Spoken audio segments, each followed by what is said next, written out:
арена тоглож байсан. За тэрхүү тоглолтод 11 онооны зөрүүтэйгээр дуусч байлаа. Монголын гарааны 5-т Амар Баясгалангийн Инх Баясгалан, Алтан гэрлийн Аз 2, Очрот Эрдэнэцогт, Эрдэнэцэцгийн Маргад, Ганц Соломонгийн Болор Эрдэнэ гэсэн 5-тыг грек мэрэгжилтэн Василис Фраккиас илгээжээ. За ер нь үзэгчдийн Галавей Аз 2 нар дундаа өсрөлн улмаар тоглолт эхлэх боллоо. Эхний тоглоог талбайн эзэл зохион байгуулнаа үзэгчтэй. Тоглолт инхүү эхэлж байна. Эхний тоглоог хамтаа харъя. Бөмбөг талсан. Ганц Соломонгийн Болор Эрдэнэ. Идэвхтэй хамгаалт, ерөөсөө одоо энэ хамгаалт манай багт хамгийн чухал байх. Ёстой Маргад дундаа шийдсэн тоглолтын эхний оноог Маргад өөрийнхөө нэрээр бичүүлж байна. 2 тэг. Заяагийн шийдэлтөөр түүний тулсан хамгаалт оновчтой. За тоглолт эхлээд энэ богино хугацаанд Болор Эрдэнэ 2 удаа бөмбөг тасалтыг хийгээд амжлаа. Гоё дамжуулалт Инх Баясгалан нэг илүү дамжуулалт явуулсан Алтан гэрлийн Аз 2 Монголын шавгийн 4 дахь оноог авлаа.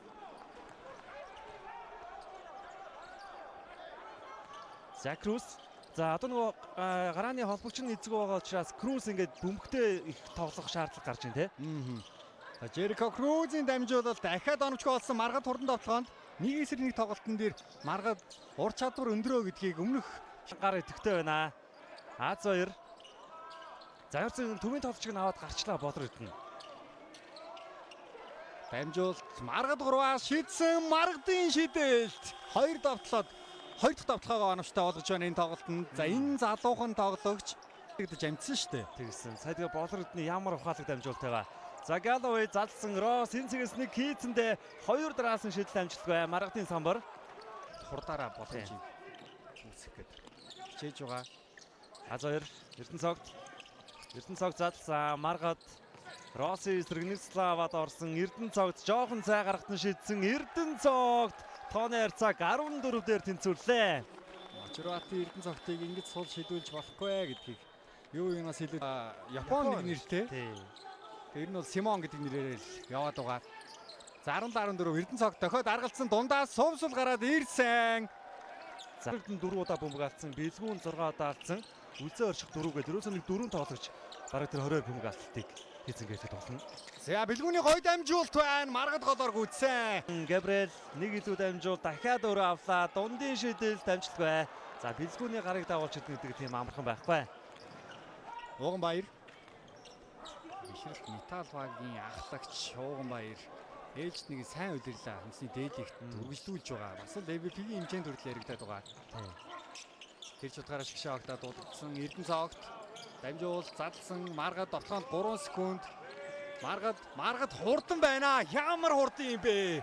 Борха эргээд баруун тал руугаа хэцүү байдлаа шидсэн. Довтлогоо нь оновчгүй ингэснээр 22-19 харьцаатаагаар ихний үед Монголын шгшээг тэргүүлэн дуусглаа үзэгчтэй. Яг одоо харагдаж байгаа Маргад ихний үед 9 оноог авч талбай дээр гарсан бүх тоглогчдыг оноо авалтаар тэргүүлээ үзэгчтэй. Түүнд байгаа. Росс холын шийдэл дамжилтгүй хамгаалт сайн болсон. Хамгаалт шилжээд Галавей дээр ямар сайн хамгаалт вэ? Самбар авах хэрэгтэй. Маргад хатгсан мөнгийг авч чадлаа. Бэлгүүн доор нэг тоглож гүйсэн өөрөө дайраад явлаа. Тэр ч утгаараа өөрийнх нь тоглолт нь үндсэн тоглолтод хөдөлсөн гарахгүй байна. 2 секунд давхар хамгаалт ирсэн бөмбөгийг бариулсан. Хаалт соновчтой 24 дууслаа. Жозеф Плас энэ залууг Эрдэнэцэцгийн Маргад гэдэг юм аа. Маргад довтлогоо хамгаалт 2 талд үнэхээр сэнгүү болоо. Жерико Круз хэцүү байдлаас довтлж байна. За энэ бол одоо удагтаа талбаараа дайрахад бас урт байгаагийн нэг илрэл болоо. За Крузгээ суул шидэлтэй бүр царихтаа. За буцаад Веслин Инх Баясгалан эсрэг задлсан. Плас Круз заамархан довтлогоо алдсан. Маргадын самбар Крузийн тоглолт өнөөдөр болдгоо дээ. Бүх шидэл бол бас байхад зүгээрээ. Хамгаалахад гүрс хэцүү болно. Тай Веслигийн довтлогоон дээр Батүшний Бэлгүүний хаалт амжилттай болсон. Дахиад Маргад бөмбөгийн таслаа талбай дээр хүлдээсэн. Эрдэнэцогт хурдлалцоонд гарч ирээд дамжуулалт Маргад ямар гайхалтай хамгаалт, ямар гайхалтай довтлогоо вэ? За Монголын шгшээгээс ийм довтлогоог бид нэр ер нь хүлээгээгүй шүү дээ. Гэтэл хурдан довтлогоог утгаар нь хийж харууллаа.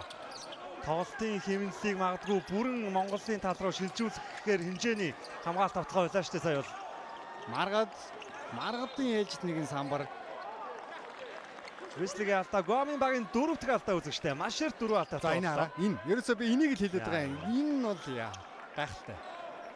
Ингиж бөмбөгийг талбай дээр үлдээсэн Эрдэнэцогтын дамжуулал. Царгаад авлаа та 2 өндрийн эсрэг бөмбөг авчлаа. Задлсан Холын шидэд Маргадын өдөө шидсэн амжилтгой довтлооны цаг дууссан.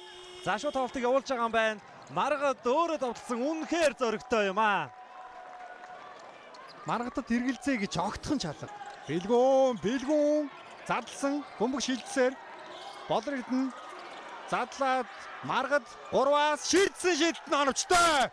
Маргад Монголын сагсан бөмбөгийн шинэ нотыг хүлээ. За Гомын баг энэ үеийн сүүлчийн тоглоог барьж байгаа тийх юм байна да. Круз доор дамжуулсан Маргад дахиад бөмбөг тасаллаа. Талбай гарч ирээ дөрөвдүгээр үеийг эхлүүлж байна. Хамгаалт дахиад сайн болсон. Бөмбөгийг байруулсан Маргад 5 дахь таслалт нь тий.